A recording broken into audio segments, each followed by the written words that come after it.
Good morning, 7th class. Hope you all are good, fit and fine at home.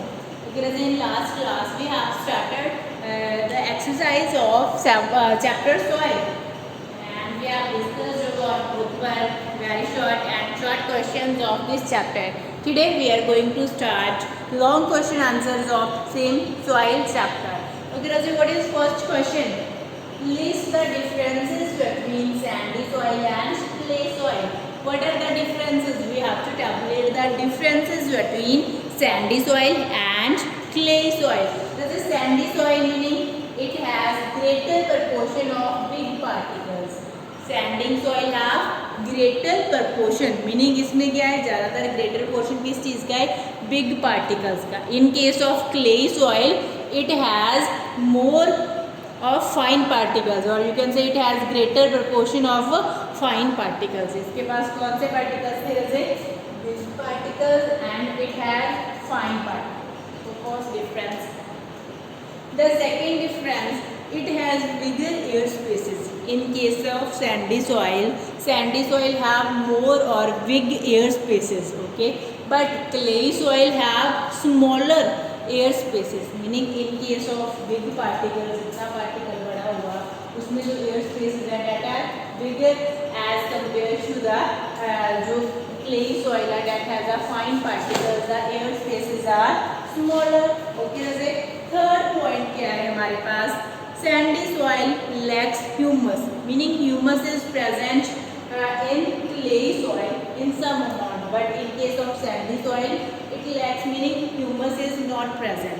In case of sandy soil humus is not present, but in case of clay soil humus is present in some amount. So we have I think done three differences. The next difference is water retention is low or you can say water holding capacity is low in case of sandy soil, but as a water holding capacity or water retention capacity is high in case of clay soil. So clay soil की जो water holding capacity है that is high.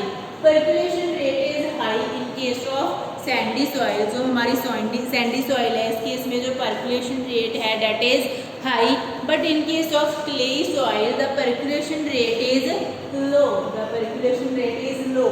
Next point क्या है राजे sandy soil is not suitable for the plant growth meaning plants cannot grow proper in the sandy soil, that is not suitable for the plant growth. But because clay soil have some amount of humus, so clay soil क्या है हमारे पास क्या है plant growth can takes place in case of clay soil or you can say plants can grow in the clay soil. Okay, Raze. The next point, that is 7th point, it is not fertile. If humus is not present, surely sandy soil is not fertile because plant growth is not takes place. But in case of clay soil is fertile, plants can grow because some amount of humus is present in case of clay soil. Okay, Raze. So this is the first long question. The differences between sandy soil and clay soil. Difference always opposite ही होती है. किसी में कोई चीज़ high है तो sure है दूसरे में लो ही होगी. किसी में कोई चीज़ एब्सेंट है तो सेकंड में क्या होगी प्रेजेंट ही होगी हमारे पास. ओके ना से.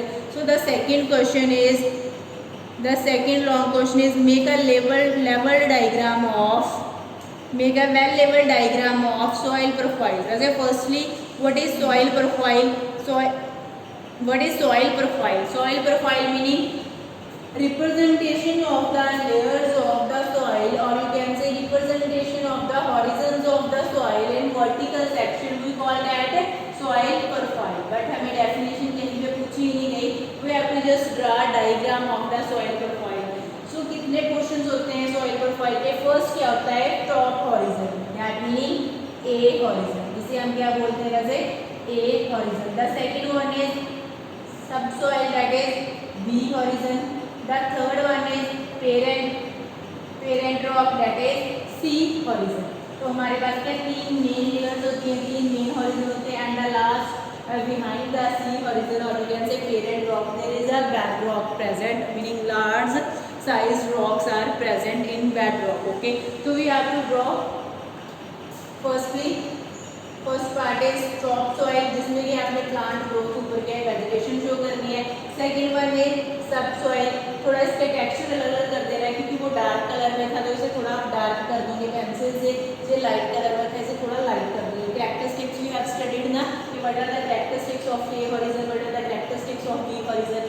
आपने शो करना है। अगर आप चाहो तो इधर थोड़ा डार्क करके जे ही लिख सकते हो, ह्यूमस प्रेजेंट होता है इसमें, if you wish you can add, अगर नहीं करना तो भी कोई बात नहीं है।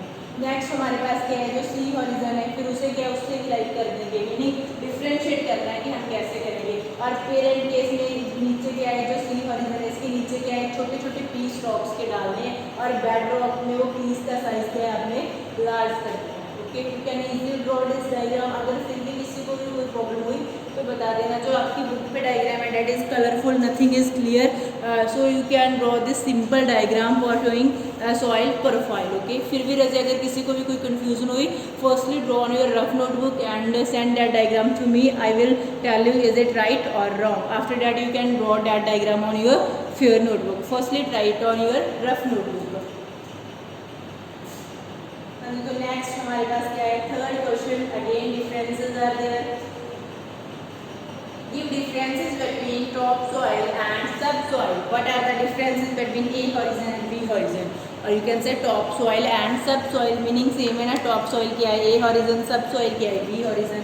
सो as a first difference, the upper most layer of the soil, the upper most layer of the soil is called top soil. Firstly हमने क्या किया, turn to definition. The uppermost layer of the soil is called topsoil. The layer below the topsoil, the layer below the topsoil, we call that subsoil. The layer that is behind, that is below, मतलब that under the topsoil, we call that subsoil. Okay, ऐसे next second point, topsoil is always darkest in the color. Topsoil हमारे पास क्या होती है, darkest in the color because humus is present. But subsoil always is light in the color, is lighter in the color. Then now we have to compare it with the topsoil. Then topsoil lighter, meaning color क्या है, dark नहीं है जितना क्या है topsoil का है, उससे क्या है lighter in color. Okay, जैसे third point, the layer is soft and porous. What is the, you can say, composition of the layer? Layer क्या होती है, soft होती है, and porous meaning है exchange of gases can easily takes place. But subsoil is harder. Harder meaning जैसे soft क्या होती है, hard है as comparison to topsoil, and more compact meaning this system present है. And next क्या है, जैसे topsoil is rich in humus. Topsoil is rich meaning a lot of amount of humus is present, very rich in the humus. But in case of subsoil, a little amount of humus is present. Subsoil में हमारे पास क्या है, humus is just present in a little amount. Okay, जैसे next point क्या है, topsoil is also called A horizon. What we call topsoil, other name of the topsoil is A horizon, and the other name of the subsoil is B horizon. Clear? जैसे all points are so easy, you can easily learn and write these points. Differences between topsoil and subsoil. Hope so you all understand it. We are going to turn on the fourth question. ठीक है, question सभी ने अच्छे से लिख लिए, that's good.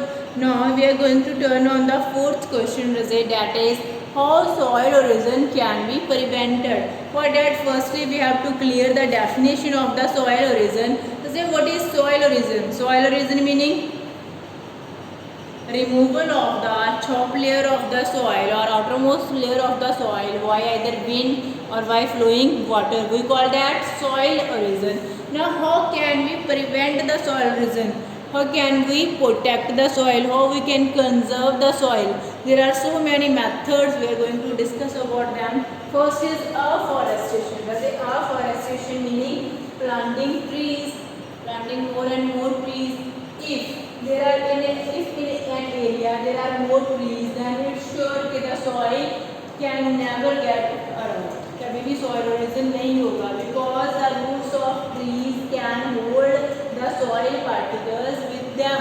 The roots of trees can hold soil particles with them. Normally the roots are attached to the soil or soil particles are attached to the roots. Okay, so if there are so many trees, then आपके पास क्या है, जो area है that should be covered with the trees to prevent the soil erosion. Okay. Second हमारे पास क्या है, flood control by construction of the dams.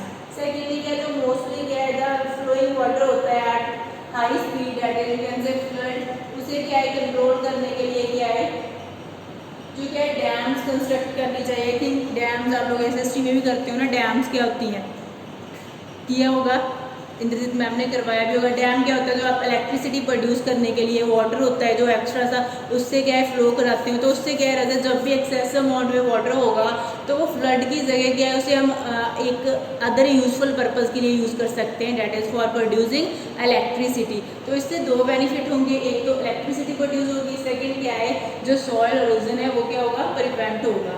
Third क्या है, जैसे planting trees as a shelter beds to reduce the effect of strong winds. तो क्या है जो ट्रीज को एक शेल्टर बेड की तरह, जैसे कि हम कहते हैं डिफरेंट लेयर्स, पहले क्या है छोटी हाइट वाले फिर बड़ी हाइट, मतलब ऐसे क्या है एक बेड की तरह क्या है ट्रीज को क्या है प्लांट करना चाहिए, ताकि जो विंड होती है देखो तो वो क्या है जो स्ट्रॉन्ग विंड होती है वो इस तरह से कोई इफेक्ट ना कर पाए सॉइल पे।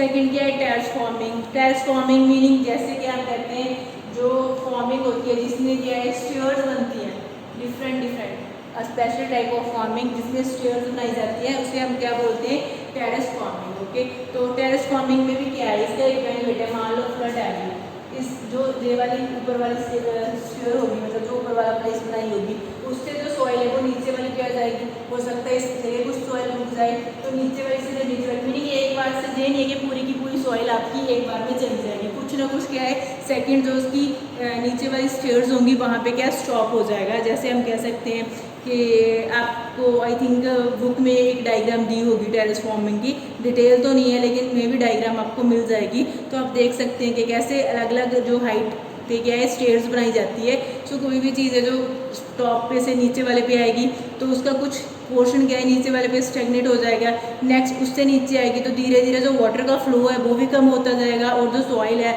वो भी क्या है ज़्यादा किसी और प्लेस पे नहीं जाएगी, वहीं पे क्या है स्टेगनेट होकर रह जाएगी। नेक्स्ट हमारे पास क्या है preventing over grazing. Over grazing क्या है आप सभी को पता है कि जो जैसे गॉड्स क्रॉस वगैरह की जो ग्रेजिंग का प्रोसेस है, जो ग्रेजिंग इज़ नॉट स्टॉप्ड, उनको भी खाना चाहिए भाई अगर हमें चाहिए तो, लेकिन ओवर ग्रेजिंग है जो उसे क्या है प्रिवेंट करना चाहिए। एक ही नहीं कि जैसा नहीं कि एक जगह पे ही ग्रेजिंग होती रहे, तो उस पर क्या है थोड़ा सा क्या है प्रिवेंशन होनी चाहिए। And the last question is right note on the soils and crops. तो इस क्वेश्चन में क्या है सबसे पहले क्या है 3 पॉइंट्स में इस क्वेश्चन को हम कवर करेंगे। फर्स्ट क्या है good soil as a following properties. हम क्या बताएंगे कि जो एक गुड सॉइल होती है उसमें कौन कौन सी प्रॉपर्टी, अभी तक आपको खुद को पता चल गया उसमें कौन कौन सी प्रॉपर्टीज होनी चाहिए। फर्स्टली क्या है उसमें जो पार्टिकल्स हैं वो क्या है मिक्स साइज में होने चाहिए, क्या ऐसा नहीं है कि एक ही जगह तो लार्ज साइज हो तो फाइन पार्टिकल्स हो, जो डिफरेंट साइज पार्टिकल्स क्या है प्रेजेंट होने चाहिए। सेकेंड क्या है it is rich in the organic matter, meaning humus क्या है बहुत अमाउंट में प्रेजेंट होना चाहिए। Third is it contains plenty of air spaces, because if air spaces are there then exchange of gases is possible. Okay, it has a good water holding capacity, if it has a good water holding capacity then plants can grow easily, but water logging never takes place, meaning ऐसा नहीं कि वहाँ पे पानी खड़ा होकर ही रह जाएगा। वाटर होल्डिंग कैपेसिटी मीनिंग इतना होता है कि सॉइल में मॉइस्चर रहे। वाटर लॉगिंग क्या होता है कि वहाँ पे पानी खड़ना स्टार्ट हो गया, स्टेगनेट होना स्टार्ट हो गया, डैट इज हार्मफुल। तो क्या है वाटर होल्डिंग कैपेसिटी अच्छी होनी चाहिए लेकिन उस सॉइल में वाटर लॉगिंग नहीं होनी चाहिए। So the next is the colour of the soil, can tell us about the chemical nature of the soil. Okay, how we can judge the chemical nature of the soil from the color of the soil. First is as a black color. Black color meaning dark color. That consists of dead organic matter, or you can say humus. So black color soil is mostly हम कह सकते हैं suitable for the growth of cotton and sugarcane. हमने उस दिन भी ये discuss किया था जिस दिन चैप्टर किया था। रेड कलर मीनिंग क्या है मोस्टली आयरन। आयरन क्या होता है रेड कलर होता है, तो जैसे हम हीमोग्लोबिन की बात करते हैं that is also iron pigment, तो उसमें हम क्या बात करते हैं ना रेड कलर जो आरबीसीज का होता है ब्लड में, मतलब कहीं पे भी हम आयरन यूज़ कर रहे हैं तो रेड कलर तो आपको पता ही है कि हो गई होगा। तो जो आयरन ऑक्साइड्स होते हैं वो प्रेजेंट होते हैं, that's why soil is in red colour. उसके बाद क्या है that is poor in the humus. Humus क्या है पुअर है, लेकिन if we add fertilisers and humus in this soil also we fertile. अगर हम इसमें क्या है जैसे आजकल करती है ना रेडीमेड फर्टिलाइजर्स जो हमारे यूरिया वगैरह है, बहुत टाइप के जिंक जो रेडीमेड क्या है फर्टिलाइजर्स हैं, और इसके साथ ही अगर इसी जो रेड सॉइल है इसमें हमने ह्यूमस ऐड कर दिया तो वो सॉइल भी हमारे पास क्या हो जाती है फर्टाइल हो जाती है, उसमें भी हम प्लांट्स को क्या है ग्रो करवा सकते हैं। तो next point is growing of crops in a region is determined by the type of the soil present in that region. इसमें सिर्फ इतनी बताया है कि कौन सी सॉइल की टाइप में कौन से प्लांट्स हम ग्रो कर सकते हैं। सैंडी सॉइल मोस्टली हमने क्या किया था, प्लांट ग्रोथ को क्या सपोर्ट नहीं करती, बट इसमें क्या है, जो हम कहते हैं कैक्टस जैसे कुछ ऐसे प्लांट्स होते हैं वो ग्रो कर सकते हैं। Otherwise it is unfit for the plant growth, क्योंकि जो डेजर्ट में प्लांट्स होते हैं ना, उनको क्या है ज़्यादा वाटर वगैरह चाहिए नहीं, तो वो कैक्टस वगैरह इसमें ग्रो कर सकते हैं। Simply you have to write sandy soil is unfit for the plant growth. Okay, loamy soil में क्या होता है, mostly it is suitable for the growing of crops like lentils. Lentil क्या होते हैं, मशरूम्स भी मैंने बताए थे, and grams. Such soil does not show water logging, तो इसमें भी क्या है, वाटर लॉगिंग नहीं होती, वाटर इजीली क्या है ड्रेन आउट हो जाता है। जैसे रेन वाटर है मान लो, वो इजीली क्या है ड्रेन आउट हो जाता है। तो क्ले सॉइल क्या होती है, मोस्टली जो हमारी बीट वगैरह पैडी वगैरह है इन क्रॉप्स के लिए गुड होती है, बिकॉज इसकी जो water holding capacity, water retaining capacity क्या है, गुड होती है। कुछ टाइम्स में क्या है, हम कहते हैं वाटर लॉगिंग हो जाती है कि अगर ज़्यादा रेनफॉल है तो पानी इधर क्या है लॉगिंग हो जाती है वाटर की, तो जिसके कारण हम कह सकते हैं कि कहीं ना कहीं इसके बेनिफिट ज़्यादा है। अगर वाटर लॉगिंग पैडी है, राइस है, उसमें अगर आपकी वाटर लॉगिंग हो रही है तो वो कोई इतना आपके लिए डेंजर नहीं है। कुछ टाइम के बाद वो अपने आप ही क्या है, जो वाटर है वो वहाँ से क्या है रन अवे हो ही जाता है, जैसी कंडीशन ठीक होती है आफ्टर हैवी रेनफॉल। सो इसमें आपको डिमेरिट में नहीं लेना है इसे। सेकंड क्या है, रिच है ह्यूमस में, सो सॉइल क्या है फर्टाइल है, जो भी क्रॉप हम इसमें ग्रो करेंगे उसकी प्रोडक्टिविटी हमें क्या मिलती है, अच्छी मिलती है। और सारे का सारा जो कहते हैं ना पूरे का पूरा काम है उसका एक ही तो बेस है, प्रोडक्टिविटी ही तो चाहिए हमें। Okay Raje, so this is all about the soil chapter. If you still have any problem you can message और कॉल मी। Thank you.